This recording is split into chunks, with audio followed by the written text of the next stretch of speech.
Hey guys, Kyle, the Dead Knight of Anime here, bringing you my review for My Hero Academia Season 3, Episode 7. First off, I'd like to say I am so fucking sorry that this review is coming out as late as it is, guys. It's, like, honestly, guys, I told you guys this before, but the space I'm currently doing these reviews in is not my own. It's pretty much in my parents' house because I'm having renovations done to my house. But the truth is that the renos are pretty much already done. So like a lot of the reason as to why I haven't been doing these reviews a whole lot lately is because I've been busy basically prepping in order to move back into my own space again. So yeah, I guess for anyone interested as to why I haven't been as to why this review is late, yeah, that's pretty much the reason. In fact, just to let you guys in, I think I don't. It's kind of late as to where I am, so I don't think I'm going to be doing the Seven Deadly Sins review tonight. I'm actually going to do that. I'm actually going to do that review like later. I think tomorrow is when I'm gonna do it. So yeah. But anyway, you guys don't want to hear about my issues. Fuck me, right? Fuck me, right? You want to hear what I think of My Hero Academia Season 3, Episode 7. And yeah, I'll be honest. As far as like an aftermath chapter goes of the events of what happened in last week's chapter, it was all pretty epic, I'm not gonna lie. Like, okay, so getting right into it, I need to go on a mini rant about the scene in the beginning. Vlad, what the fuck are you doing keeping all the students confined to the classroom like that? I mean, I get that the series needs to keep itself grounded in the school setting, and with that comes a duty for teachers to protect students, but in this current situation and within reason, I take advantage of any asset you have at your disposal. Hell, even Monobutta, despite his crusty personality, could have in fact been very useful. Could have been very useful in this situation. You really just have you just really have to keep their involvement contained, and in many respects, Doggy's little monologue only added to that idea. The villains want to kidnap a student. Like, wouldn't it make sense to do everything possible to protect that one student?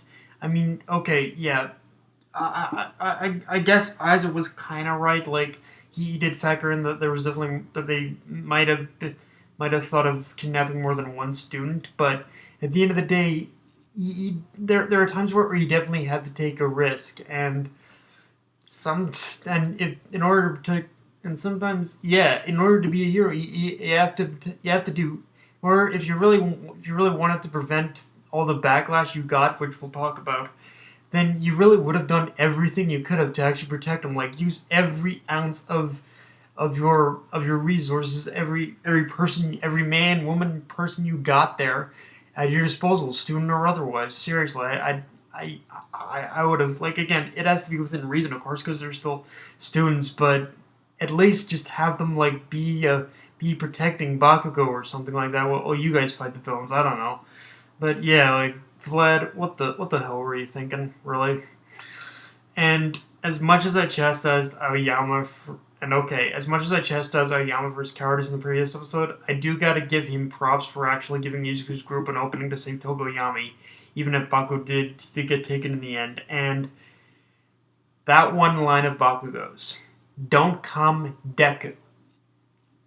Maybe I'm just imagining it, but in that one moment of having his neck grasped by Dabi, I think Bakugo knew how strong the Vanguard squad was, and probably how powerful that the people they were working for and that basically going after them was a suicide mission unless you're a pro. So yeah, like, again, I could be reading too much into it, but I think Bakugo pretty much saved Izuku there by saying "Don't come," and plus Izuku was basically.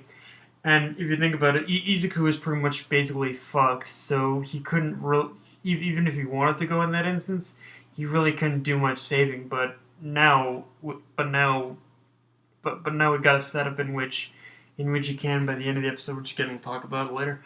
Um, Now, one thing I really was getting into about this episode was how they addressed the backlash from Bakugo being kidnapped. In fact, one thing I think was clear throughout all that in this episode is the consequences of the symbol of peace.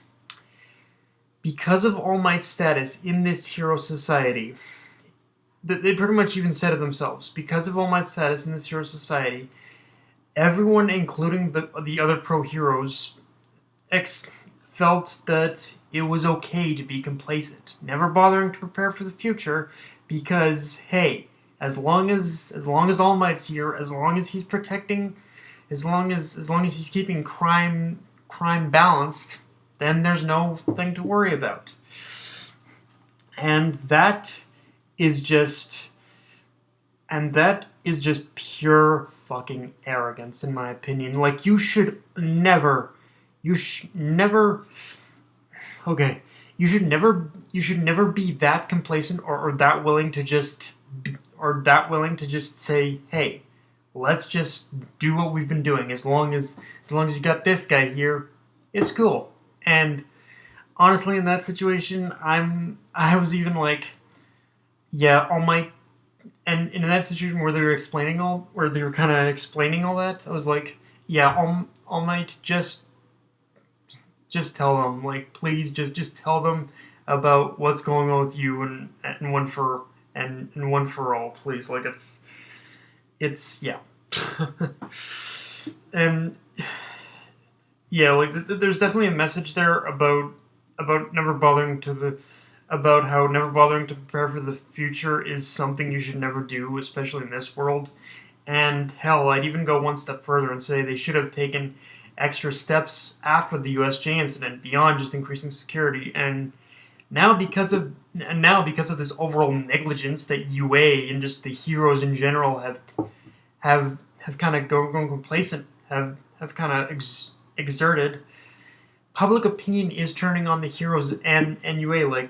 They're basically, the media is having a field day with this. They're saying, and maybe, so what's going to happen now? Like, UA suddenly isn't the safest place. Is it like, yeah, they're like, the media is 100% right.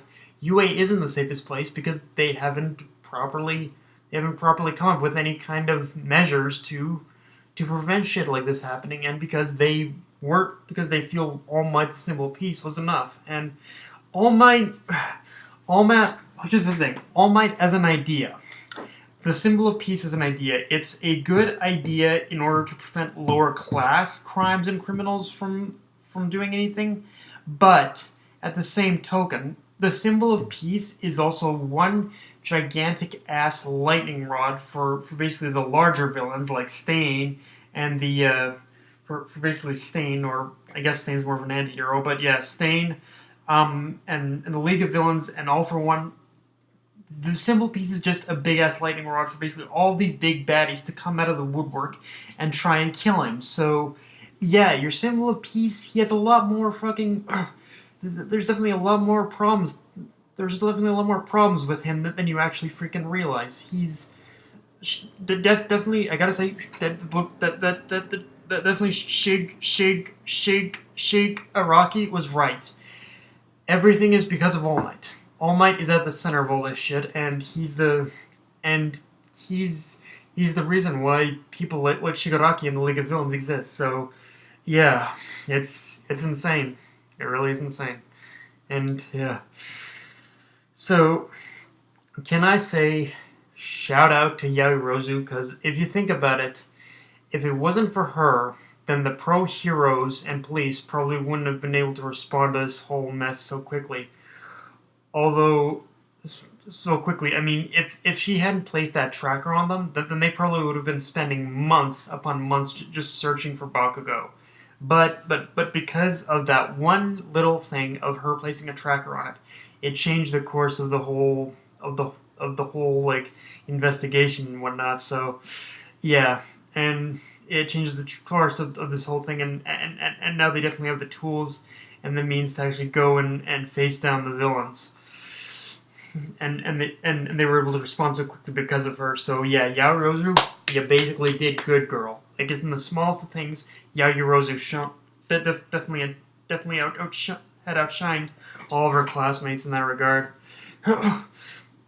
Although I doubt the aftermath of this is gonna be so smooth, because okay, let's of course they are gonna go and save Bakugo and whatnot. That's kind of an obvious thing because he's the main character. Bakugo's got the whole plot armor on him, but we need to ask ourselves: even after this, is public opinion going to change them? Is it going to change back to them worshiping the heroes?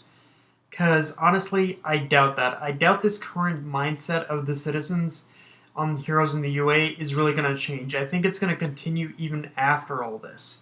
And the message Izuku's mom left for him, it was a very simple message, but as weird as it sounds, it makes me think that her opinion of UA has changed the most from all this. I think Izuku's mom is going to play a big role in terms of what's going to happen in the future here for Izuku for Izuku's life in UA and whatnot. And just from getting so much of All Might in this episode and being a manga reader, I will say, honestly, everything that was going on in this episode, I will say it's really only build up for basically the epicness that we're about to get. And the thing is, okay, the fact that we got so much All Might in this episode, and also the fact that I'm a manga reader, I will say, to anime onlys, we're reaching a sort of climactic point in the series where, for better or worse, this upcoming battle will in fact be All Might's last in the series. It's not going to be the end of the series overall, but it is going to be the end of All Might's major important of a lot of All Might's major is going to be probably the last battle All Might will have for sure. And anime onlys, in terms of that battle itself, in terms of when the battle itself hits, you are in for a treat. Because, okay, I know the Hunter x Hunter fans are going to get after me for saying this, but the battle you are about to see with All Might and, let's just say All for One, yeah, sure, why not? I mean, it's on the fucking poster, so it's obvious, but yeah, the battle between All Might and All for One, you guys are in for a treat. It's on some Netro versus Meruem levels of epic. Yes, it is that fucking amazing. Yeah, it's that fight is extremely heavy, but yeah, I'm not gonna say anymore. Just in the words of Scar from Lion King, be prepared. Although I doubt even no amount of preparation is gonna be enough for you guys. But yeah. Anyway. Now, let's talk about the last few moments of the episode where we see an argument start to happen between Class 1A of whether or not to go after Bakugo. And no lie, I started to get Captain America Civil War vibes from that, because honestly, from what I've seen so far of that little argument, even though the argument just started, both Kirishima and both Kirishima and Ida aren't necessarily wrong. They're both kind of right, honestly. Kirishima's right in the sense where just sitting by and doing nothing is not what a hero does. But on the flip side, they are still technically students, and this is definitely more of a fight for pro heroes. And the only reason I pushed the students getting involved in the beginning of the episode was because they were already there, so I want to take advantage of that. But now that they're all safe and sound, it's I do kind of agree with Ida in the sense where, yeah, that they definitely should almost stay behind because these guys, this is on some, if anything, if this fight proved anything, it's that they are just too that the villains are just too powerful for them, honestly. So, yeah, it's really an interesting dynamic when you look that, yeah, neither side is wrong. So I think inevitably they are going to go after and try and save Bakugo, but I think they're going to do something that Civil War never could, which is actually reach a compromise, which is of go after Bakugo, but maybe not fight or something like that. So yeah, but anyway, guys, that's my review of My Hero Academia Season 3, Episode 7. Again, a very epic review, a very epic episode this week, and yeah, honestly, it's just gonna keep building from here, guys, so just wait. But, yeah, that's all I got for this review. If you enjoyed the video, like, comment, subscribe, follow me on Twitter and Facebook. That's not even me. Signing off. Later, guys.